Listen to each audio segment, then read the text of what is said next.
Եվ հետո ինչ ես կարծում, իր փաստարկը համարյա շշուկով ավարտեց մայրը, որ թեև որոշակի չգիտեր, թե որտեղ է Գրեգորը, սակայն գրեթե համոզված լինելով, որ որդին ոչ մի բառ չի հասկանում, կարծես ուզում էր խուսափել նաև, որ նա իր ձայնը լսեր։ Եվ հետո քեզ չի թվում, որ կահույքն այստեղից անելով ցույց կտանք, թե վիճակի լավացման հետ կապված բոլոր հույսերը կորցրել ենք ու հիմա անողոք կերպով անուշադրության ենք մատնում նրան։ Կարծում եմ, որ ավելի լավ կլինի, եթե փորձենք սենյակը ճիշտ նախկին կահավորանքով պահել, որ երբ Գրեգորը վերադառնա, սենյակի մեջ ոչ մի փոփոխություն չնկատի ու ավելի հեշտ կարողանա մոռանալ այս ժամանակահատվածը։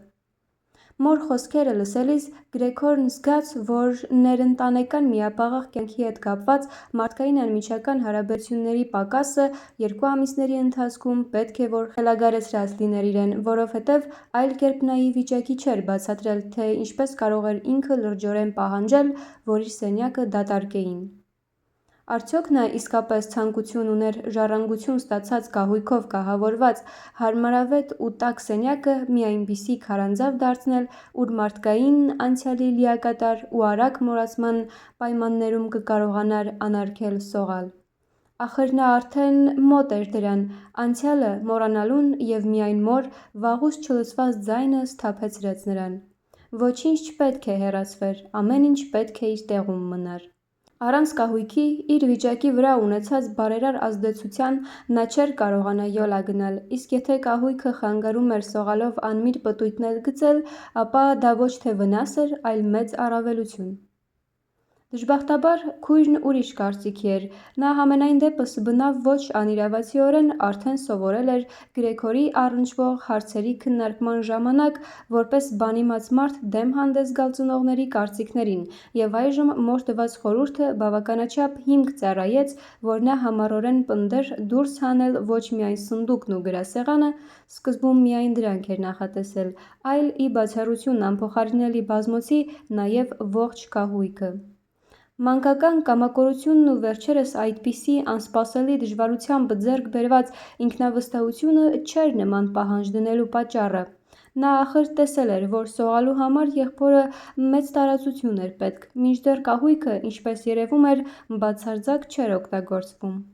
Սենյակը դատարկելու վերաբերյալ վերջնական որոշում ընդունելու հարցում գուցե կարևոր դեր էր խաղացել նաև նրա տարիքի աղջիկների ամեն առիթով բավարարում փնտրող վառվռուն բնավորությունը,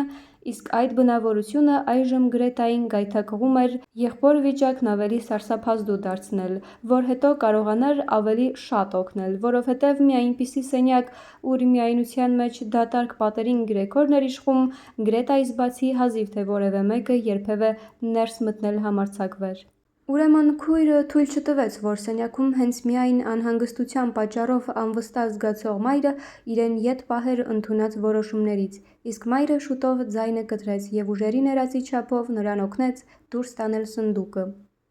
Անհրաժեշտության դեպքում Գրեգորը դեռ կարող էր առանց սնդուկի յոլա գնալ, բայց գրասեղանը պետք է մնար։ Կանայք հազիվ էին սնդուկին կպած, տնկտնքալով ելել սենյակից, երբ Գրեգորը բազմոցի տակից գլուխը հանեց, որ տեսներ, թե ինչպես կկարողանա զգուշորեն ու նրբանկատորեն միջամտել։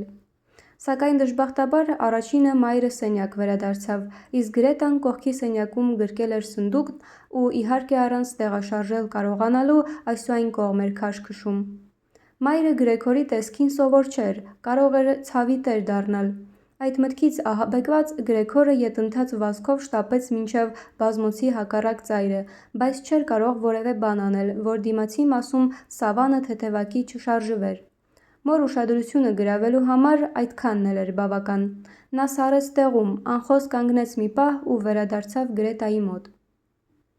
Թեև Գրեգորը շարունակ մխիթարում էր ինքն իրեն, թե արտասովոր ոչ մի բան չի կատարվում, մի քանի կտոր կահույք է տեղափոխվում միայն, այնուամենայնիվ պետք է խոստովաներ, որ կանանց դեսուդեն գնալ-գալը, կարճ ճիչերը, հատակի վրա կահույքի խազվելը իր վրա ազդում էին որպես մեծ, բոլոր կողմերից վրա եկող վազվռտուք, ու ինչքան էլ ինքը ոտը ու գլուխը ամուր կուչ բերեր, մարմինը հատակին սեղմեր, անառարկելիորեն պետք է խոստովաներ, որ այդ ամենին երկար չէր դիմանա։ Նրանք դատարկեցին սենյակը, վերցրին այն ամենն, ինչ սիրելի էր։ Սնդուկը, ուր նրբասղոցները մյուս գործիքների հետ արդեն դուրս էին տարել, այժմ արդեն տեղաշարժում էին հատակի մեջ ամուր խրված գրասեղանը, որի վրա նա դեռ առևտրական դպրոցում քաղաքային բնակչության և նույնիսկ ազգային դպրոցներում սովորելիս իր տնային առաջադրանքներն էր գրել։ Գրեգորն այլևս ժամանակ չուներ երկու կանանց բարի մտադրությունները ստուգելու համար, նույնիսկ նրանց գոյությունն էր մոռացել, որովհետև հոգնած լինելով նրանք անձայն էին աշխատում և միայն նրանց ոտքերի ծանր թփնթփոցներն էին լսվում։ Կողքի սենյակում կանայք մի փոքր շունչ քաշելու նպատակով հենվել էին գրասեղանին, երբ Գրեգորը դուրս պոկվեց բազմոցի տակից և 4 անգամ փոխեց վազքի ուղղությունը։ Նա իսկապես չգիտեր, թե նախ ինչը փրկեր, նկատեց արդեն դափ-դատարկ պատի վրա աչքի զարնող, մորթեղեն հագած կնոջ նկարը, շտապ վեր սողաց ու տաք փորը հպեց իրեն ամուր պահող ապակուն, ի դեպ դա նրան դուր եկավ, գոնե այս նկարը, որ Գրեգորը ծածկել էր մարմնով, այժմ այլևս ոչ ոք չէր վերցնի։ Նա գլուխը շրջեց դեպի հյուրասենյակի դուռը, որ տեսնի, թե կանայք ինչպես են վերադառնալու։ Մայրն ու քույրը իրենց թույլ չէին տվել երկար հանգստանալ և շուտ հետ եկան, Գրետան գրկել էր մորն ու համարյա տանում էր։ «Դե, ինչ ենք վերցնում այժմ», ասաց նա ու շուրջը նայեց։ Նրա ու պատին կպած Գրեգորի հայացքները խաչվեցին։ Գրետան երևի մոր ներկայության պատճառով պահպանեց սառնասրտությունը, դեմքը շրջեց նրա կողմը, որ չթողներ շուրջը նայել և առանց մտածելու դողալով ասաց.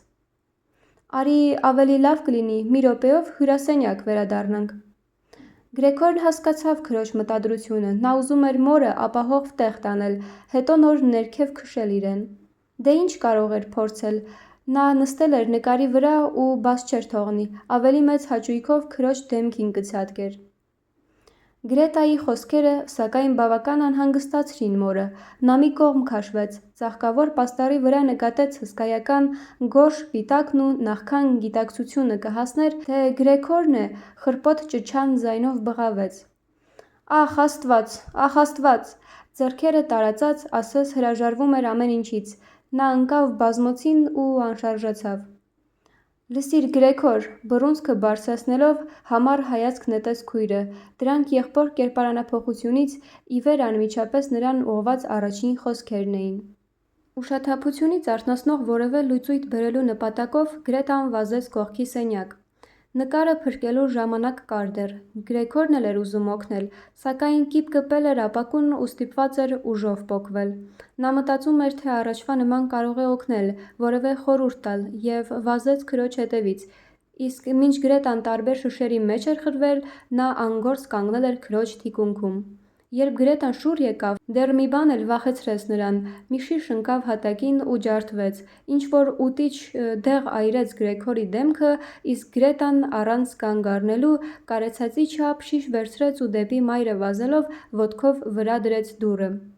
Գրեգորն այժմ մեկուսացված էր, իր մեղքով երևի մահամերձ վիճակում պառկած մորից։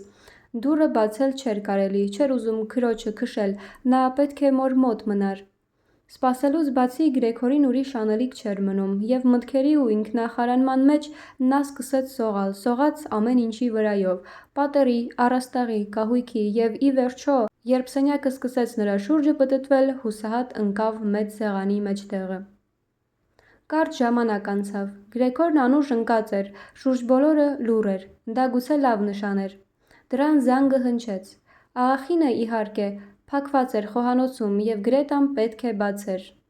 Հայրն էր եկել։ Ինչ է պատահել, սրանք որ առաջին բառերն էին, քրոջ տեսքը հավանական է ամեն ինչ մատնել էր։ Մայրիկն էր ուշաթափվել, բայց հիմա արդեն լավ է,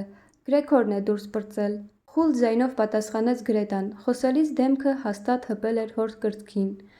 «Սպասում էի, ախր», ասաց հայրը, «ես միշտ ասում էի ձեզ, բայց դուք, կանայքդ, չէիք ուզում լսել»։ Գրեգորն հասկացավ, որ հայրը սխալ էր մեկնաբանել քրոջ տված չափազանց կարճ տեղեկությունը և ենթադրել էր, թե որդին ինչ-որ բռնությամբ մեղանչել է։ Գրեգորը պետք է փորձեր հանգստացնել հորը, քանի որ այժմ բացատրելու ոչ ժամանակ կար, ոչ հնարավորություն։ Նա փախավ դեպի իր սենյակն ու սեղմվեց դռանը, որ հայրը նախասենյակ մտնելուն պես կարողանար տեսնել Գրեգորի սենյակ վերադառնալու ամենաբարի ցանկությունը, տեսներ, որ կարիք չկա ետ քշել նրան, պետք է միայն դուռը բացել ու նա կանհետանա։ Սակայն հայրը այդպիսի նրբություններ նկատելու տրամադրություն չուներ։ Ահ, ներս մտնելով այնպես բացականչեց նա, կարծես միաժամանակ և գոհ էր, և զայրացած։ Գրեգորը դռնից ետ քաշեց գլուխը և աչքերը դարձրեց հոր կողմը։ Այդպես, ինչպես որ հայրն էր այս պահին կանգնել, Գրեգորը նրան իսկապես չէր պատկերացրել։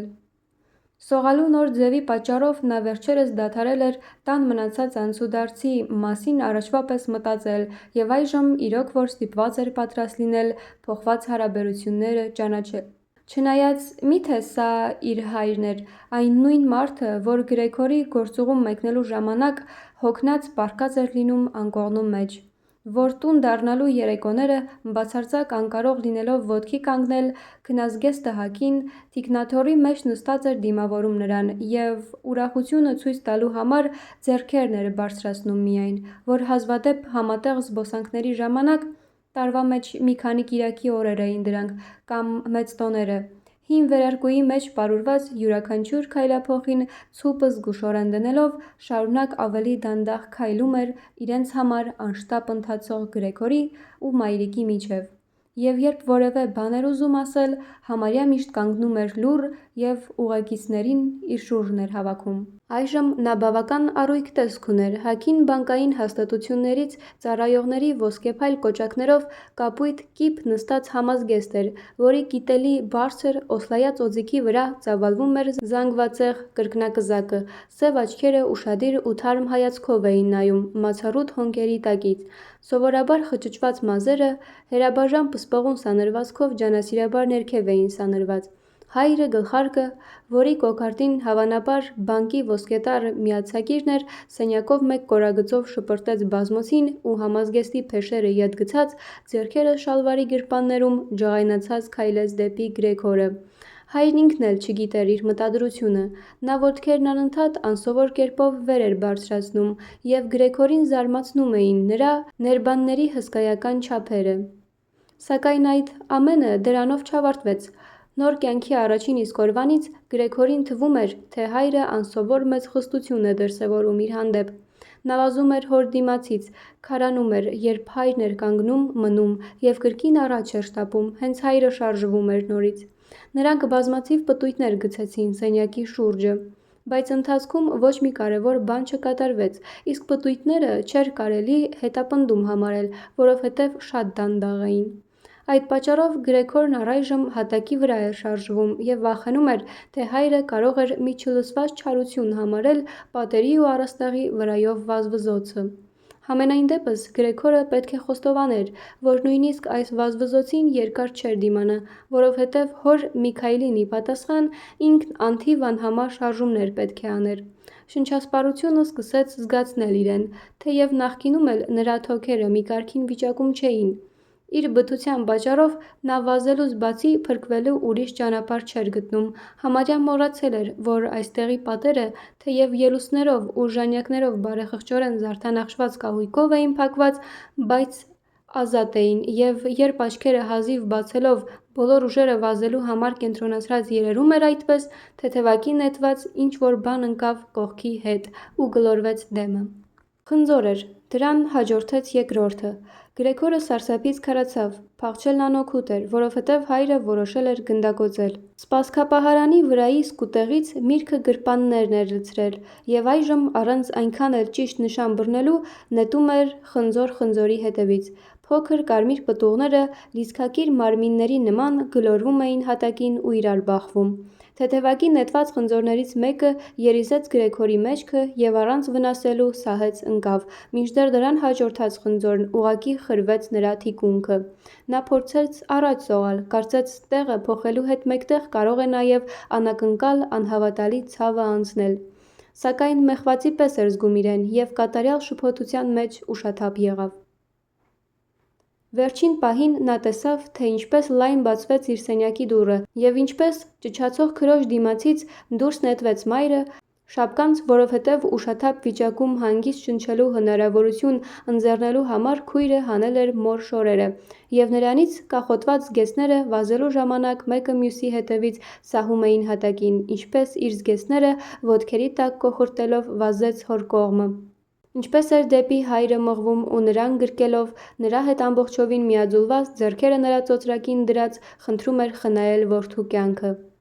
Այստեղ Գրեգորի տեսողությունը տեղի տվեց։